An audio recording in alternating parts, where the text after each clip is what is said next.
I didn't scream when I found out my best friend was sleeping with my husband. I didn't throw things. I didn't confront them. I didn't even cry. I poured myself a glass of wine.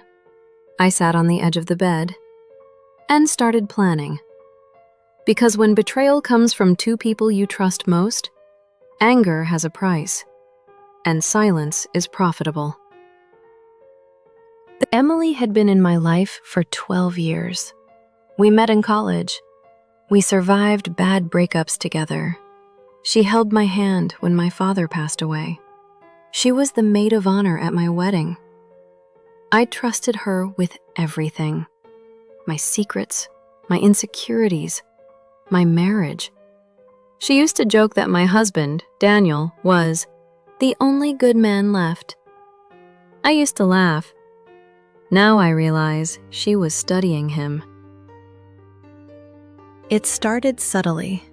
Emily began coming over more often, sometimes when I wasn't home. Daniel said it was coincidence. She said she just needed company. One night, I walked into the living room and they stopped talking mid-sentence. The air felt wrong, thick. I asked what they were discussing. "Nothing," Daniel said too quickly. Emily smiled. That smile lingered longer than it should have. Daniel changed. He started guarding his phone, taking calls outside, suddenly caring about the gym. New cologne, new shirts. He kissed me less, but smiled at his screen more. When I asked if something was wrong, he sighed. "You're overthinking again." Gaslighting is subtle, but it leaves fingerprints, and I started collecting them. I wasn't supposed to be home that Thursday afternoon. My business trip ended early. I decided to surprise him. I remember thinking, maybe this would fix the distance between us. I opened the door quietly. 2 pairs of shoes by the entrance. One pair wasn't mine. Laughter from upstairs. Low, intimate, comfortable. I walked up 2 steps and stopped. I didn't need to see more. Some truths announce themselves before you open the door. I walked back down, left the house, sat in my car. And that's when something unexpected happened. I didn't feel heartbreak. I felt clarity. Most people react immediately. They explode. They cry. They confront. I calculated. If I walked in, they would lie. If I screamed, they would deny.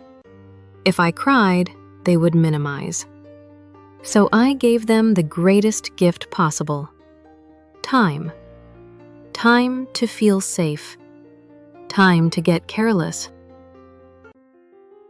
Over the next 2 weeks, I became observant. I checked bank statements, strange restaurant charges, hotel transactions.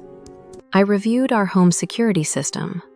There she was, entering when I wasn't home, smiling, comfortable. I copied messages from our shared tablet, screenshots, photos, dates. I wasn't building revenge. I was building a case. But here's the interesting part. Emily didn't know something. Daniel wasn't just cheating. He had recently invested in a business using joint funds that legally required my signature, which I never gave. He thought I never checked. I did. And suddenly, this wasn't just betrayal. It was financial exposure. Now I wasn't just a wife. I was a strategic advantage. I invited Emily to dinner, just us girls. She wore my favorite perfume, the one I had introduced her to years ago. Halfway through dessert, I slid a thick envelope across the table. She laughed. "What's this?" "Open it." Her smile faded, page by page. Screenshots, security stills, Bank transfers. Her hand started shaking. I didn't raise my voice. I simply said, "You underestimated me." The next morning, Daniel was served divorce papers at his office, with evidence attached. Fraud investigation notice included. And Emily?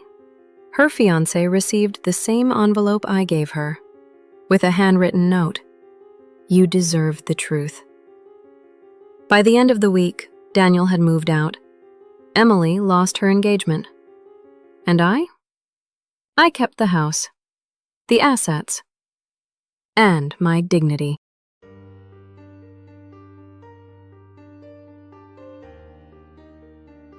People think revenge is loud. It's not. It's structured. It's patient. It's precise. I didn't lose my husband. I removed a liability. I didn't lose my best friend. I exposed a stranger. And the most powerful part? They never saw it coming. Because the most dangerous woman in the room is the one who stays calm.